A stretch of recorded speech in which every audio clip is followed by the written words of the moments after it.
C'est Alexis Robert. D'accord.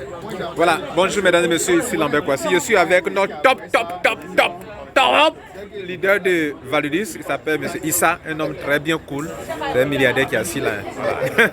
Voilà. Il va nous dire, parce qu'il était ailleurs, il gagnait beaucoup d'argent. Il va nous dire pourquoi il est venu à Validus. Et ça fait combien de temps il est à Validus? Et pourquoi il est là? Issa?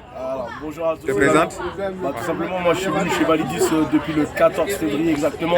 J'ai commencé à démarrer le 20 février pour plusieurs choses. Pour la transparence, ça c'est un fait. La deuxième chose, c'est que le manager des marchés francophones, c'est Hicham Larèche. C'est quelqu'un que j'admire beaucoup.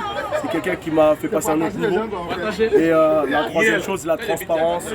La société, on sait le siège où il est. On sait où elle est immatriculée. Elle est immatriculée aux États-Unis. Et aujourd'hui, ça touche tout le monde parce que c'est l'éducation financière. Et l'éducation financière, tout le monde en a besoin. Beaucoup de gens ne savent pas comment gérer leur argent. Au bout le 15 du mois, ils n'ont plus d'argent. Aujourd'hui, ce qui se passe, c'est qu'on est dans un train, on est au tout début. La société, elle a moins d'1 an. On est vraiment là, c'est nous les fondations. C'est nous qui allons faire la crédibilité de la société, la légitimité de la société. Et ce qui va permettre aux gens d'aller dans un autre cap. Donc comprenez que là, vous êtes dans un train qui est vide et qui va à 300 km/h. C'est soit vous êtes spectateur de la réussite des gens, soit vous prenez le train avec nous et on va chercher ensemble en première classe la réussite à 300 km/h. Voilà, mon prénom c'est Issa Bakayoko. Si vous voulez me suivre, je suis sur Instagram, etc. Concernant les fondateurs, qu'est-ce que vous avez remarqué de différent à leur niveau? Est-ce qu'ils sont accessibles? Est-ce qu'ils sont des gens vraiment professionnels? Est-ce qu'ils font réellement ce qu'ils disent qu'ils vont faire? Est-ce qu'ils pourront le faire réellement? Alors, ce qu'il faut savoir, c'est que la société aujourd'hui, le CEO il est jeune, mais il est très expérimenté.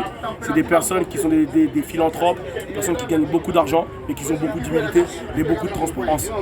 Déjà, pour la communauté musulmane, vous savez qu'on a la Sharia Compliance. C'est un audit qui est fait chaque année pour voir si la société ne fait pas d'usure. Donc là, on l'a, cet audit. C'est chaque janvier, ça a été fait.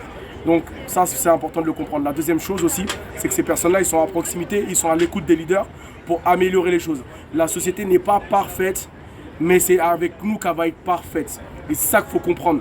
C'est nous, tout simplement les représentants, l'image, les ambassadeurs d'une société. Donc les personnes qui ont une mauvaise communication, on va faire en sorte de les virer. Et ça, c'est important de le comprendre. Merci beaucoup. Merci Issa. Merci pour tout. Et voilà, on peut compter sur vous. Voilà. Merci.